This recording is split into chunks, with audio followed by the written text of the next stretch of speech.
দর্শক, এই মুহূর্তে ব্রেকিং নিউজ। মধ্যপ্রাচ্যে চলমান যুদ্ধ পরিস্থিতিতে জ্বালানি সংকট মোকাবেলায় একগুচ্ছ সিদ্ধান্ত নিয়েছে সরকার। সরকারি বেসরকারি অফিস চলবে সকাল 9টা থেকে বিকেল 4টা, আর ব্যাংক খোলা থাকবে সকাল 9টা থেকে বিকেল 3টা পর্যন্ত। রাতে জাতীয় সংসদ ভবনে মন্ত্রিপরিষদ বৈঠক শেষে ব্রিফিংয়ে কথা জানান মন্ত্রিপরিষদ সচিব নাসিমুল গনি।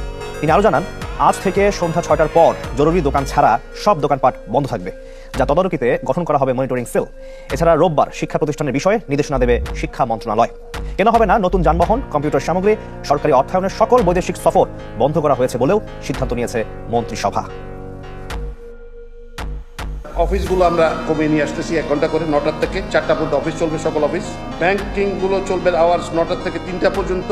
অভ্যন্তরীণ প্রশিক্ষণ যেগুলো আছে সেগুলো 50% বন্ধ করা হয়েছে, যে 50% কমিয়ে নিয়ে আসা হয়েছে। সরকারি অর্থায়নের সকল বৈদেশিক প্রশিক্ষণ বন্ধ করা হয়েছে পুনরাদেশ না দেওয়া পর্যন্ত।